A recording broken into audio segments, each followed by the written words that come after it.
샬롬. 오늘도 하나님의 은혜와 평강이 여러분 가운데 함께 하기를 축복합니다. 오늘도 묵상의 말씀을 통해서 나에게 주시는 하나님의 말씀을 듣는 은혜로운 시간이 되기를 축원합니다. 이 시간 하나님께서 우리에게 허락해 주신 말씀은 요한복음 21장 1절에서 14절 말씀입니다. 그 뒤에 예수께서 디베라 바다에서 다시 제자들에게 자기를 나타내셨는데 그가 나타나신 경위는 이러하다.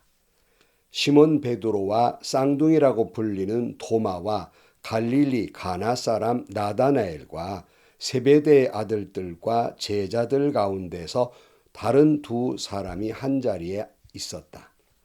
시몬 베드로가 그들에게 말하기를 나는 고기를 잡으러 가겠소 하니 그들이 우리도 함께 가겠소 하고 말하였다. 그들은 나가서 배를 탔다. 그러나 그날 밤에는 고기를 한 마리도 잡지 못하였다. 이미 동틀 무렵이 되었다. 그때에 예수께서 바닷가에 들어서셨으나 제자들은 그가 예수인 줄을 알지 못하였다. 그때 예수께서 제자들에게 물으셨다. 얘들아, 뭘 좀 잡았느냐? 그들이 대답하였다. 못 잡았습니다. 예수께서 그들에게 말씀하셨다. 그물을 배 오른쪽에 던져라. 그리하면 잡을 것이다.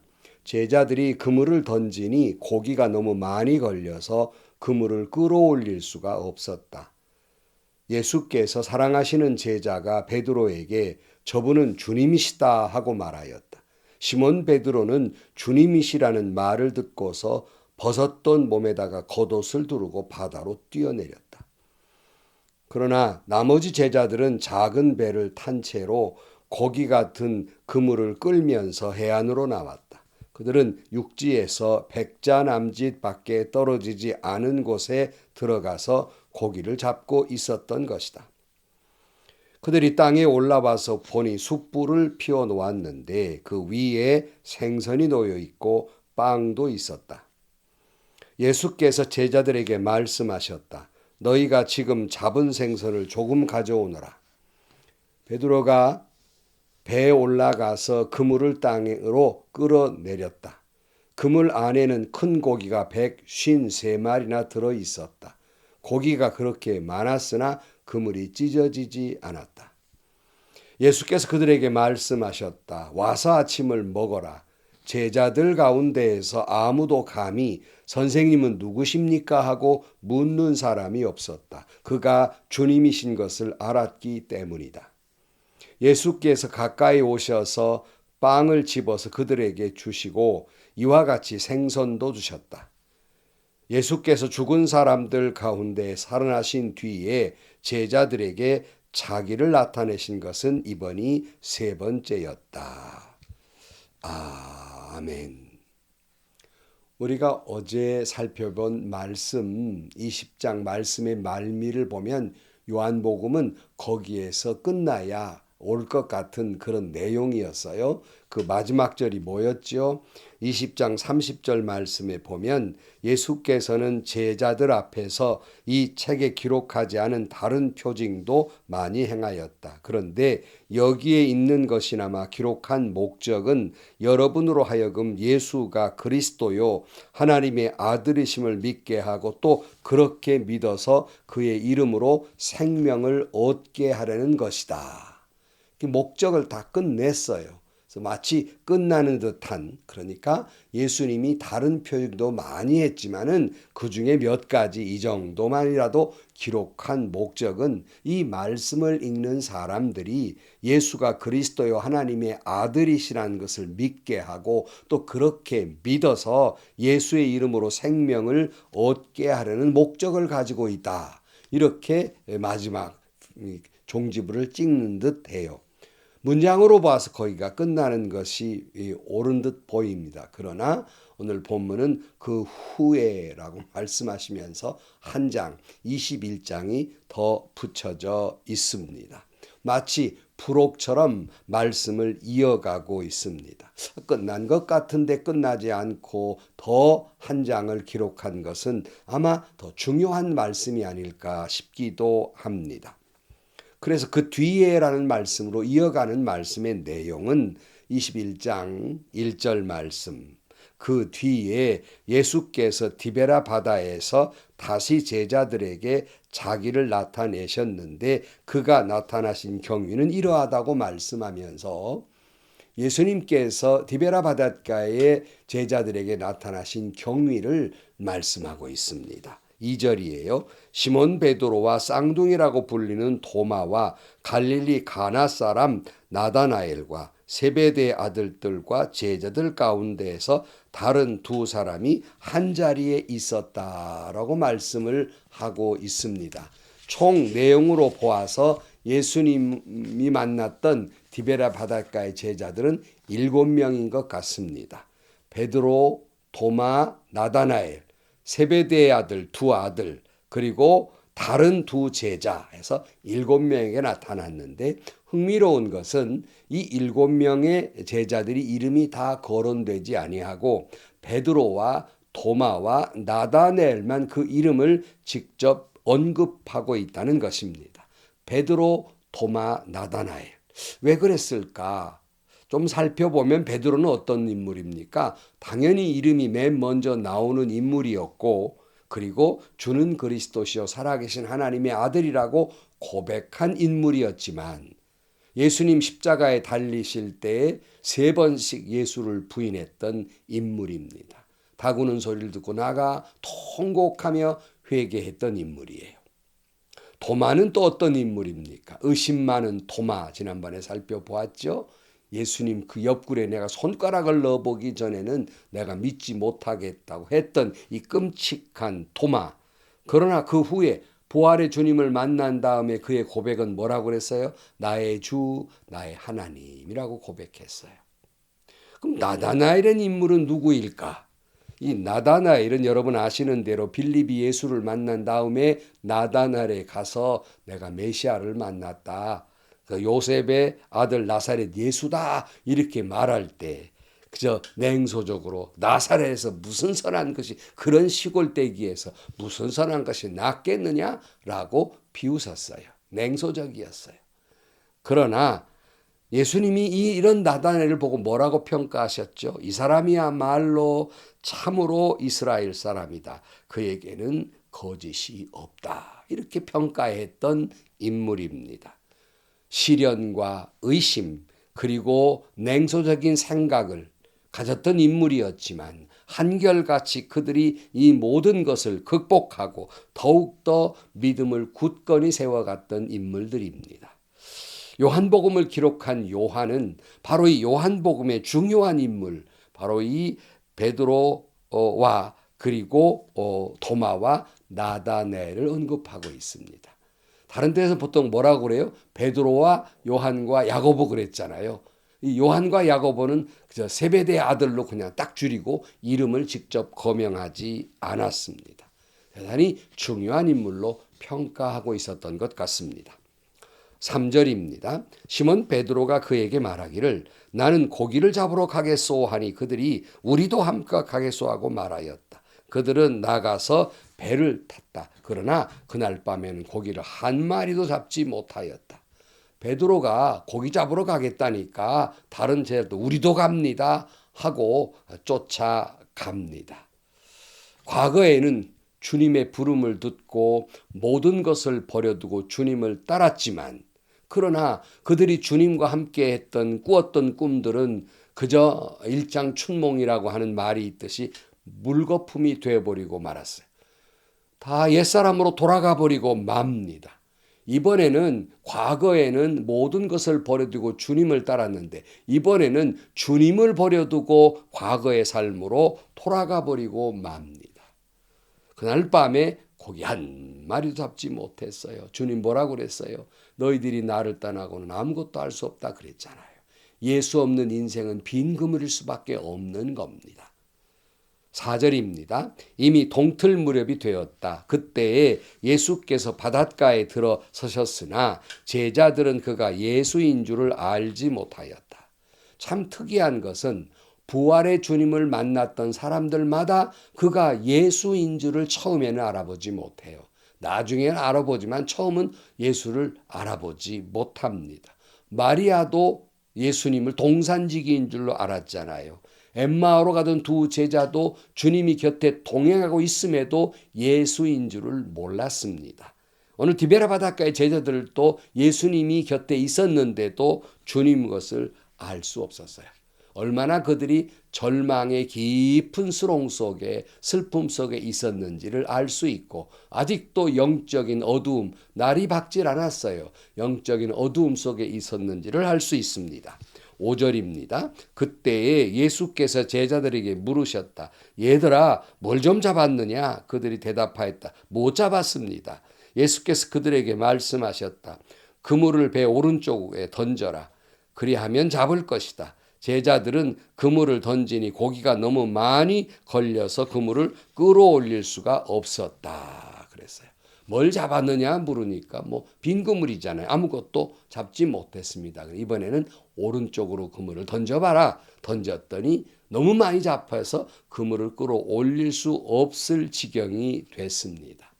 이 말씀을 보는 순간 여러분 무슨 장면이 생각나지요? 누가복음 5장에 베드로를 부르실 장면이 오버랩되잖아요. 그 광경이 밤새 그물질했지만 아무것도 잡을 수 없었지만은 예수님께서 깊은 데로 가서 그물을 던지라고 말씀하셨더니 그물이 찢어지도록 많은 그물을 잡았어요. 고기를 잡았어요. 그 다 끌어올릴 수 없어서 두 배에 나누어서 올렸다 하는 말씀 생각나잖아요. 오늘 이 말씀을 보면서 그 순간 예수님을 알아본 사람이 누구였나 보았더니 예수가 사랑하는 제자라 그렇게 돼 있어요. 7절입니다. 예수가 사랑하시는 제자가 베드로에게 저분은 주님이시다 하고 말하였다. 시몬 베드로는 주님이시라는 말을 듣고서 벗었던 몸에다가 겉옷을 두르고 바다로 뛰어내렸다. 여기 주님 예수가 사랑하는 제자 누구라 그랬죠? 요한은 자기를 그렇게 지칭했다 그랬잖아요. 요한이 주님이시다고 알아봤어요. 그 말을 듣는 순간 정신이 번쩍 난 베드로가 이 성질 급한 행동파 베드로가 벌거벗었다가 이제 옷을 주워 입고는 바다로 뛰어들어요. 이상하지요? 사실은 입었던 옷을 벗고 뛰어들어야 되는데 주님 앞에 가려고 옷을 입은 채로 바다로 뛰어듭니다. 8절입니다. 그러나 나머지 제자들은 작은 배를 탄 채로 고기가 든 그물을 끌면서 해안으로 나왔다. 그들은 육지에서 100자 남짓밖에 떨어지지 않은 곳에 들어가서 고기를 잡고 있었던 것이다. 여기 100자 남짓, 해안에서 100자, 다른 분은 50간 그랬는데 요즘 수치로 말하면 100m가 조금 못 되는 90m에서 100m 사이쯤 된다고 생각을 해요. 그리 먼 거리가 아닙니다.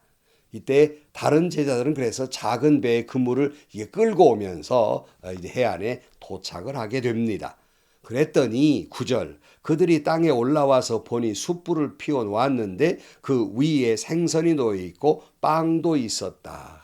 주님이 첫째 숯불을 피워놓고 두 번째 생선을 굽고 그리고 빵을 준비하셨다. 이 준비해놓고 계셨어요. 그리고는 10절 이하에 예수께서 제자들에게 말씀하셨다. 너희가 지금 잡은 생선을 조금 가져오너라. 시몬 베드로가 배에 올라가서 그물을 땅으로 끌어내렸다. 그물 안에는 큰 고기가 153마리나 들어 있었다. 고기가 그렇게 많았으나 그물이 찢어지지 않았다. 예수께서 그들에게 말씀하셨다. 와서 아침을 먹어라. 제자 가운데에서 아무도 감히 선생님이 누구십니까 하고 묻는 사람이 없었다. 그가 주님이신 것을 알았기 때문이다. 예수께서 가까이 오셔서 빵을 집어서 그들에게 주시고 이와 같이 생선도 주셨다. 예수께서 죽은 사람들 가운데에서 살아나신 뒤에 제자들에게 자기를 나타내신 것은 이번이 세 번째였다. 그랬어요. 은혜로 잡은 물고기가 큰 고기가 153마리가 있었어요. 여러분 볼펜에 153 볼펜 이게는 153마리예요. 그래서 이제 그 중에 조금 고기를 가져오너라 하시고 아침 먹어라 예수님이 말씀하십니다. 이미 그분이 예수님인 줄 알기 때문에 누구십니까? 묻는 사람이 없었어요. 감히 물을 수도 없었습니다. 예수님께서는 당신이 십자가에 달릴 때 다 달아나 버렸고 저주에 가면서 주님을 배반했던 그들에게 그럴 수가 있느냐고 책망하시고 분노하시고 계신 것이 아니라 따뜻한 불을 피워놓고 물고기와 빵을 준비해 놓고 그리고 그들에게 밥 먹어라 말씀하고 있습니다. 제가 한참 반항기에 좀 부모님에게 불만이 있어서 그냥 집을 나가 버렸어요. 그래서 친구 집에서 며칠을 있었습니다. 그래 여러분 아시는 대로 집 떠난 순간 다 고생이잖아요. 며칠이 못 가서 집으로 기어들어갔습니다. 근데 마침 저희 아버님이 아래층에서 병원을 하고 계셨기 때문에 아버님과 맞닥뜨리지 아니하고 제 방으로 얼른 들어갔습니다. 나는 맞아 죽었다 하고 아버님을 기다리는데 이제 환자를 다 보시고 올라오셔서 저와 맞닥뜨렸습니다. 이제 눈을 찔끔 감고 나는 죽었다, 맞아 죽었다 그랬는데 한마디 탁 하십니다. 밥 먹자. 이 한마디였어요. 왜 그랬냐, 그럴 수가 있냐, 왜 부모 말을 안 듣냐, 일체 말씀이 없으시고 밥 먹자. 저는 그 장면을 생각할 때마다 우리 베드로나 다른 제자들의 장면과 오버랩이 돼요. 주님은 그런 분이십니다. 우리가 실수를 하고 세상의 유혹에 빠지기도 하고 신앙적으로 넘어지기도 하고 자빠져 시험에 들기도 하고 그래도 주님 말씀대로 살지 않고 때로는 타락하기도 하고 그게 잘했다는 것이 아니라 그럼에도 불구하고 내가 그럴 수 있느냐고 너도 믿는 사람이라고 말하냐고 너도 목사냐고 너도 장로냐고 말씀하지 아니하시고 따뜻한 사랑의 숯불을 피워놓고 내가 나를 사랑하느냐 나는 너를 사랑한다고 말씀하고 계시는 거예요. 빵과 생선을 준비해 놓고 삶에 지친 나에게 밥 먹어라 회복해라 말씀하고 계십니다. 우리는 어느 순간은 내가 이런 사람이기 때문에 주님은 나를 버리실 거고 나를 떠나실 것 같은 순간에도 주님은 숯불을 피워놓고 생선과 빵을 만들어 놓으시고 밥 먹자라고 말씀하고 계십니다. 사랑하는 성도 여러분, 베드로가 주님이시다라는 말을 듣자마자 물올고들지 바다에 풍덩 자기 몸을 던진 것처럼 주님이시다. 사랑의 주님이시다. 나를 사랑하시되 끝까지 사랑하시고 그럼에도 불구하고 나를 사랑하신다 말씀을 들은 여러분, 주님의 사랑의 바다에 내 몸을 내 인생을 풍덩 던지는 여러분들이 되시기를 축복합니다. 그래서 은혜의 바다에 더욱이 은혜 속에 살아가는 그런 삶이 되기를 축복합니다. 오늘도 주님은 이 말씀을 통해서 우리로 하여금 사랑의 회복과 위로의 식탁으로 초대하고 계십니다. 밥 먹어라. 기도하시겠습니다. 하나님 아버지, 부활의 주님을 만났음에도 불구하고 영적으로 여전히 어두움 속에 있었던 베드로와 토마, 나다나엘 다른 제자들 옛생활로 돌아가 버렸지만 주님은 해안가에 따뜻한 불을 피워놓고 물고기와 빵을 준비해놓고 밥 먹어라 말씀하신 주님. 그 말씀 속에서 주님이 나를 얼마나 사랑하시며 주님이 나에게 회복과 은혜를 베풀어 주심을 다시 한번 깨닫습니다. 베드로가 바다에 풍덩 빠졌던 것처럼 은혜의 바다에 주님의 사랑의 바다에 내 몸을 내 인생을 내 삶을 던지는 저희들이 되게 하여 주옵소서. 예수님의 이름으로 기도하옵나이다. 아멘. 저 때로는 두려울 때가 있어요. 목사라는 존재가 이 정도밖에 안 되나. 주님 나를 버리실 것 같고 주님 나를 떠나실 것 같은 두려움에 빠질 때가 있었어요. 그때마다 그렇게 눈물로 기도할 때마다 주님은 밥 먹어라 말씀하시는 것처럼 거대한 사랑의 품으로 저를 안아주심을 느끼며 살아왔습니다. 오늘 또 주님은 여러분에게 위로의 식탁으로 회복의 식탁으로 여러분을 초대합니다. 밥 먹어라. 오늘도 행복하시고요. 좋은 일이 가득한 하루가 되시기를 주님의 이름으로 간절히 축원합니다.